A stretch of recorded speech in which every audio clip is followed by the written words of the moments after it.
Pada tanggal 14 Agustus 1945, Jepang menyerah tanpa syarat kepada sekutu. Berita kekalahan tersebut sangat dirahasiakan oleh Jepang.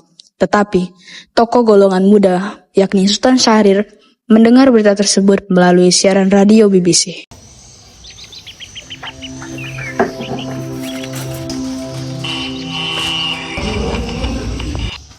In 1945, final defeat came to the Japanese. 3 days after the war's end, a committee of national leaders proclaimed the independence of the Republic of Indonesia, with Sukarno as president. Aku harus memberitahu hal ini kepada yang lainnya.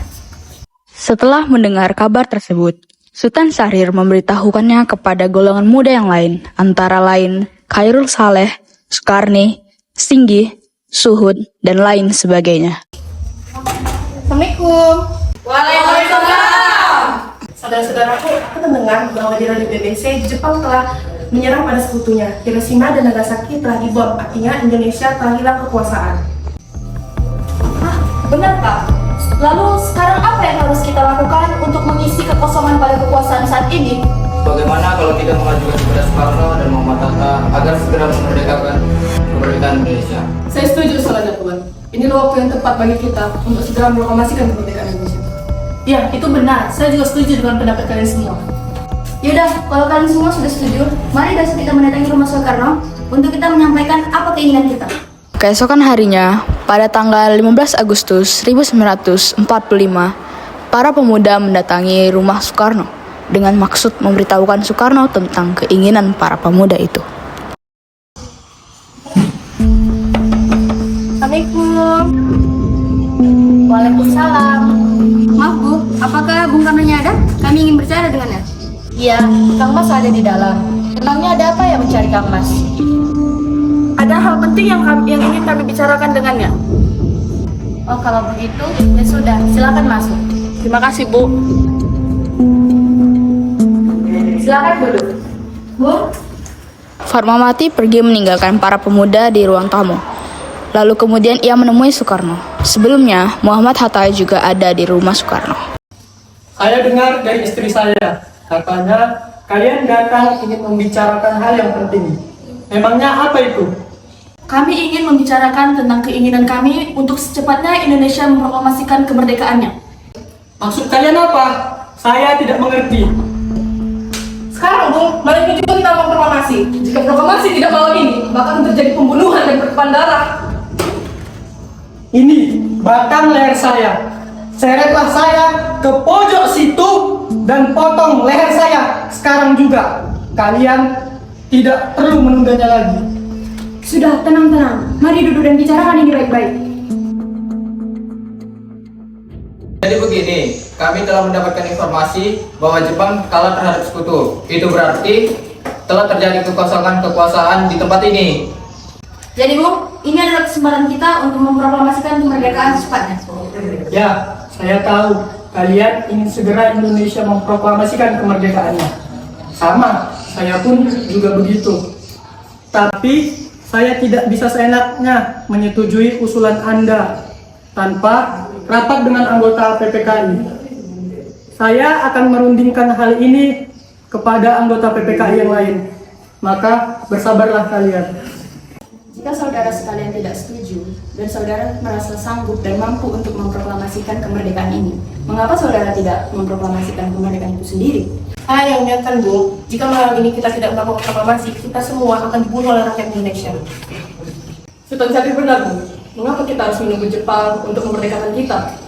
Apa kalian tidak memikirkan bahaya apa yang terjadi jika kita nekat untuk memproklamasikan kemerdekaan Indonesia? Kekuatan kita tidak sebanding dengan Jepang maupun sekutu.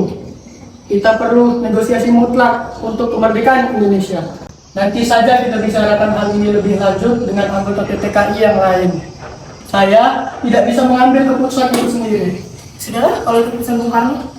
Mungkin pembicaraan ini kita cukupkan sekian saja karena sudah terlalu lama. Sebelumnya kami meminta maaf jika kedatangan kami mengganggu waktu istirahat Bung. Akhirnya para pemuda pergi dari rumah Soekarno dengan kekecewaan yang mendalam. Menjelang tanggal 16 Agustus 1945, para pemuda mengadakan rapat di Jalan Cikini nomor 17. kaum muda membuat siasat yang unik. Jika kita menyerahkan tugas itu kepada PPKI, PPKI saja adalah badan yang dibentuk oleh Jepang. Kita akan terlihat seperti boneka di mata dia, Bung. Benar.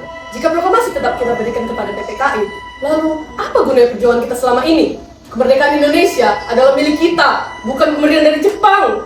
Lalu, kita harus bagaimana? Bung Karno dan Bung Hatta masih bersikeras untuk menunggu keputusan resmi dari pihak Jepang. Kita harus mencari solusi secepat mungkin. Kita harus membawa Bung Hatta dan Bung Karno keluar dari Jakarta siang ini juga.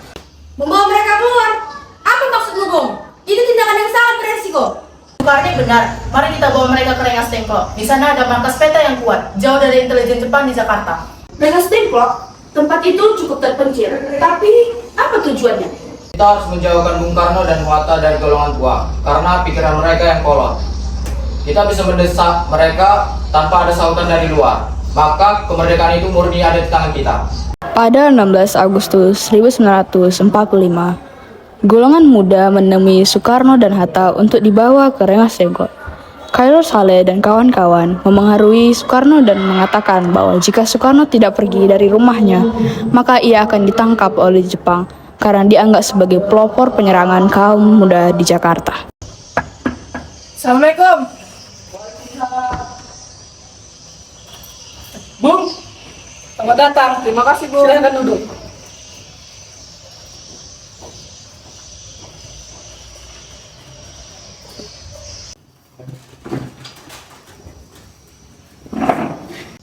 Ada perlu apa saudara sekalian datang kemari? Begini, Bung. Kami sebenarnya bermaksud membawa Bung Karno dan Bung Hatta pergi ke tempat pengasingan. Tempat pengasingan? Apa yang saudara maksudkan? Kami bermaksud untuk membawa Anda untuk menghindari bentrok antara rakyat Indonesia dan rakyat Jepang akibat kekalahan Jepang oleh Belanda. Anda dicurigai oleh Jepang sebagai dalang dari peristiwa tersebut. Hah? Kemana? Ke Rengas Dengklok, Bung. Apakah ini semua penting? Sangat penting, Bung. Baiklah, kami akan ikut. Akhirnya mereka meninggalkan rumah Soekarno dan langsung menuju Rengas Dengklok di Karawang. Setelah lama di perjalanan, akhirnya mereka sampai di sebuah rumah milik petani keturunan Tionghoa bernama Jikao Kieseong. Di sana Soekarno dan Muhammad Hatta terus didesak oleh pemuda. Namun ternyata sungguh besar wibawa mereka berdua hingga para pemuda menjadi naik pitam. Sekarang jelaskan, untuk apa kita di sini? Melakukan pelancaran kami, Bung. Ini demi keselamatan Anda. Kami ingin membicarakan kembali tentang proklamasi, Bung. Bukannya tempo hari kita sudah membicarakan ini? Proklamasi kemerdekaan akan dibahas lagi di sidang PPKI. Tetapi kami semua berpendapat, mengapa harus menunggu sidang PPKI? Sedangkan PPKI adalah bantuan dari Jepang. Kami ingin kemerdekaan ini tanpa bantuan Jepang. Iya, pendapat kalian itu memang benar. Tetapi masih dini untuk memproklamasikan kemerdekaan. Tapi, Bung, bagaimana jika perkataan Jepang tentang kemerdekaan hanya janji manis belaka? Apa yang akan Anda lakukan? Apakah harus selamanya menunggu janji itu, Bung? Kita harus melaksanakan kemerdekaan sekarang juga. Semua ini demi rakyat yang sudah terbelenggu di tanah air mereka sendiri. Mereka harus bebas, Bung. Dan inilah saatnya. Ternyata berita hilangnya Soekarno dan Hatta secara misterius menimbulkan kepanikan di kalangan para pemimpin Jakarta. Peristiwa ini juga baru diketahui oleh Ahmad Subarjo.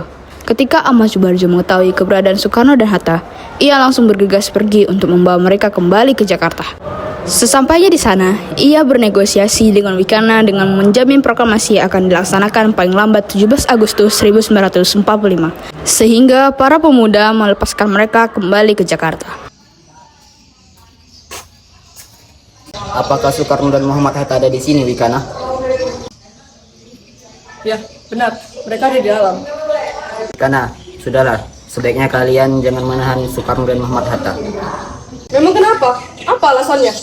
Rasanya tidak adil apabila kita menahan kedua tokoh nasionalis itu. Tidak ada bagaimana. Kami sudah mencoba untuk meyakinkan mereka. Namun, tetap saja mereka menolak.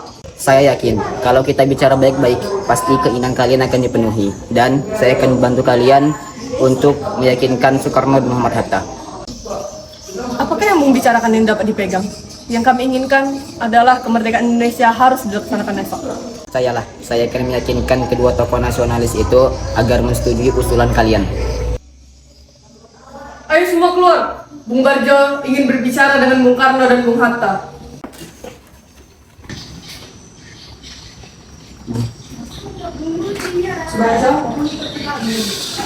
Subarjo, bagaimana keadaan Jakarta sekarang? Tidak apa-apa, semua baik-baik saja. Tetapi ada satu hal yang pasti, Kaisar Hirohito mengumumkan menyerah pada sekutu. Jepang sudah hancur, misalnya kita mau memenangkan kemerdekaan Indonesia. Baiklah Subarjo, namun kita harus menemui Jepang terlebih dahulu untuk menagih janji mereka. Kemudian mereka berangkat ke Jakarta untuk menemui kepala militer Jepang, yaitu Moichiro Yamamoto, untuk menagih janji proklamasi kemerdekaan Indonesia. Namun, karena Yamamoto menolak, maka yang bisa ditemui hanyalah Jenderal Nishimura, Kepala Departemen Urusan Umum Pemerintahan Jepang. Jenderal, siang Jenderal. Kami datang ingin menagih janji.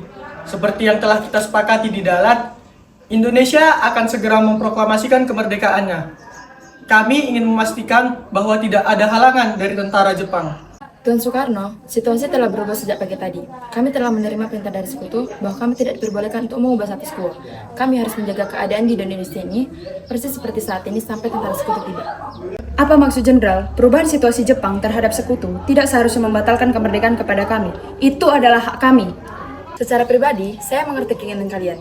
Namun, sebagai prajurit, saya tidak dapat memberikan izin resmi atau dukungan apapun. Jika saya membantu kalian, saya melanggar perintah dari sekutu. Jadi, apakah Jenderal akan menghalangi kami dengan senjata jika kami masih tetap memproklamasikan kemerdekaan malam ini juga? Tugas kami adalah menjaga keamanan. Selama tidak ada kekacauan besar yang mengancam ketertiban umum, mungkin kami tidak perlu menginvestigasi kalian secara langsung. Namun, ingat, kami tidak memberikan izin resmi atau apapun. Baiklah Jenderal, kami menangkap apa maksud Anda. Kami akan melanjutkan apa yang seharusnya kami lakukan sebagai pemimpin bangsa. Kami harap tentara Jepang tetap berada di barak dan tidak mengganggu urusan kami lagi. Terima kasih Jenderal, kami izin pamit.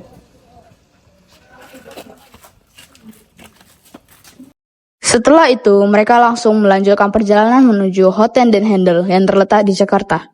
Rencananya mereka akan merumuskan naskah proklamasi di sana. Akhirnya mereka tiba di Hotel Den Handel.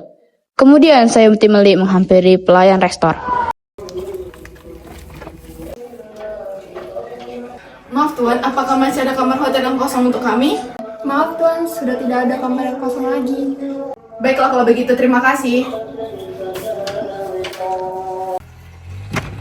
Kamarnya penuh, gimana ya? Bagaimana kalau kita ke rumah Lesmana Maida? Ia adalah teman karib saya, dan ia adalah tokoh yang memperjuangkan kemerdekaan Indonesia. Kalau tidak salah juga, beliau merupakan salah satu perwira angkatan darat. Jadi, pasti keamanannya terjamin. Saya setuju. Ya sudah, kalau begitu sekarang kita berangkat ke rumah Laksamana Maida. Dalam perjalanan, Ahmad Subarjo menghubungi Laksamana Muda Maida untuk menyediakan ruang rapat guna mempersiapkan proklamasi kemerdekaan Indonesia, dan Maida menyetujuinya.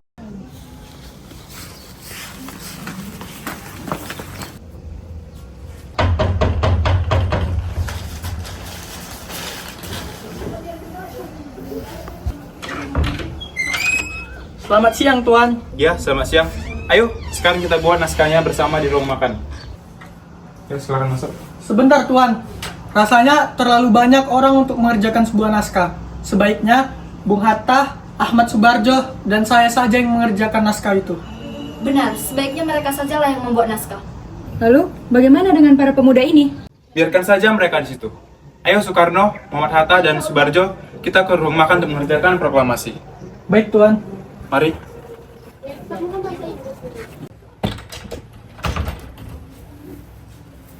Biarkan saya yang mencatat. Baiklah. Mereka larut dalam diskusi perumusan naskah proklamasi itu, hingga naskah tersebut pun selesai. Ya sudah, ayo kita menghampiri para pemuda.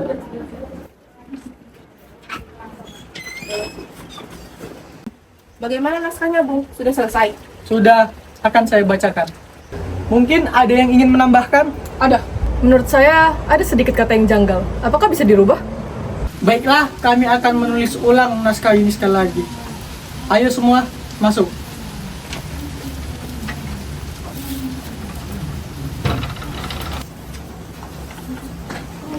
Setelah selesai melakukan persegi perubahan, kemudian Soekarno menyuruh Sayuti Melik mengetik naskah proklamasi. Maaf, apakah Sayuti Melik bisa menulis naskah ini dengan perubahan-perubahannya? Saya siap, Bung. Baiklah, tolong ketik naskah ini dengan cepat. Baik, Bung.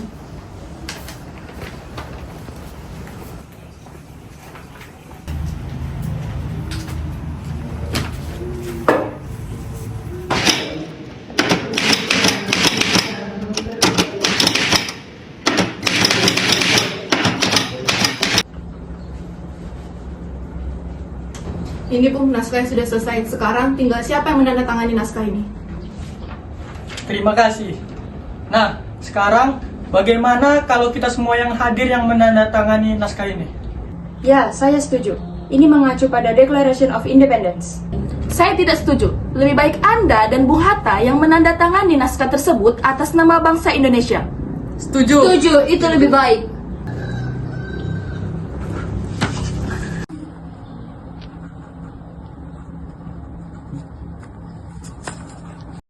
Nah, sekarang naskah sudah selesai. Lalu yang kita pikirkan adalah di mana naskah ini akan dilaksanakan dan dibaca. Tenang, Bung. Kami sudah menyiapkan tempat untuk Anda membacakan teks proklamasi. Di mana? Di lapangan Ikada. Saya menolak. Lah, mengapa?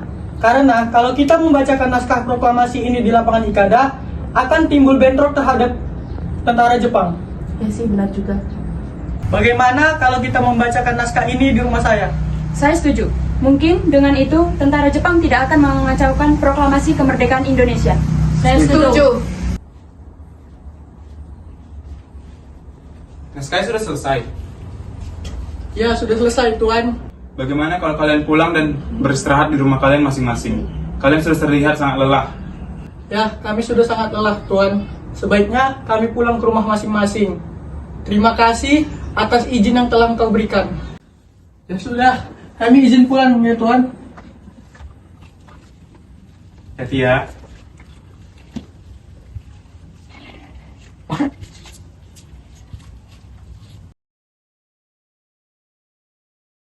Akhirnya tanggal 17 Agustus 1945, semua orang pulang ke rumah masing-masing. Tetapi para pemuda tidak pulang ke rumahnya.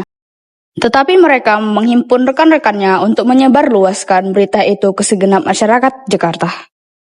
Pagi harinya, pemuda-pemuda dan penduduk sekitar berkumpul di Jakarta, yaitu di rumah IR Soekarno.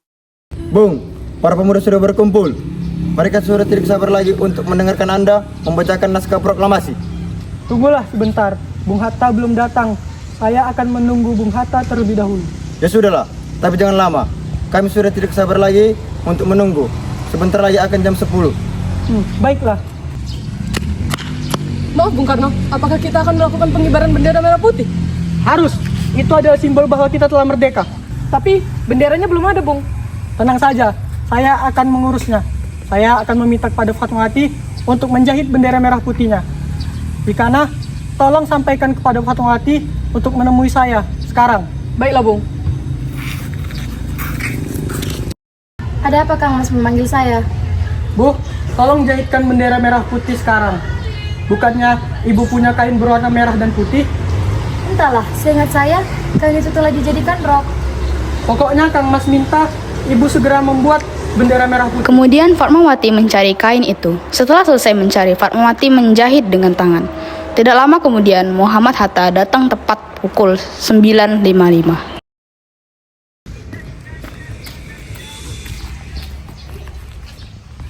Maaf terlalu lama menunggu saya. Tidak apa-apa, Bung. Kebetulan persiapannya juga belum selesai. Memang persiapan apa? Persiapan untuk pengibaran bendera. Kebetulan benderanya masih dijahit. Sebentar lagi pasti akan selesai. Akhirnya segala persiapan proklamasi kemerdekaan Indonesia telah selesai. Kemudian Latif menjemput kedua tokoh nasionalis itu. Bung, bisakah proklamasi ini segera dilakukan? Bisa. Ayo silakan kita ke halaman depan. Soekarno pun membacakan pidatonya. Assalamualaikum warahmatullahi wabarakatuh. Waalaikumsalam warahmatullahi wabarakatuh. Pada kesempatan pagi ini, kita berkumpul untuk menjadi saksi dari peristiwa penting yang selama ini kita tunggu, yaitu peristiwa yang selalu menjadi impian dan harapan sebagai bangsa yang terjajah. Dari bertahun-tahun yang lalu sampai beratus-ratus tahun yang lalu, kita memperjuangkan kemerdekaan kita agar bebas dari penjajahan. Hari ini kita mengibarkan kemerdekaan kita dengan harapan dapat menjadi tombak agar kehidupan kita bisa berubah menjadi lebih baik, lebih layak dari sebelumnya. Terima kasih kepada para pejuang yang kokoh dan teguh memperjuangkan kemerdekaan bangsa kita. Dengan segenap jiwa dan raganya, dari mulai penjajahan bangsa Portugis, Inggris, Jepang, dan Belanda. Kita selama ini seolah seperti orang yang selalu tunduk di hadapan penjajah. Kita seolah mengabdi kepada mereka, namun di dalam hati kita tetap menjunjung tinggi keinginan dan impian kita untuk kemerdekaan bangsa kita. Ini semua harapan kita itu bukanlah sebuah angan-angan belaka, melainkan sebuah perjuangan yang hasilnya dapat kita saksikan saat ini. Proklamasi kemerdekaan bangsa Indonesia dengan ditandai pembacaan naskah proklamasi. Proklamasi. Kami, bangsa Indonesia, dengan ini menyatakan kemerdekaan Indonesia. Hal-hal yang mengenai pemindahan kekuasaan dan lain-lain diselenggarakan dengan cara saksama dan dalam tempo yang sesingkat-singkatnya. Jakarta, 17 Agustus 1945, atas nama bangsa Indonesia, Soekarno-Hatta.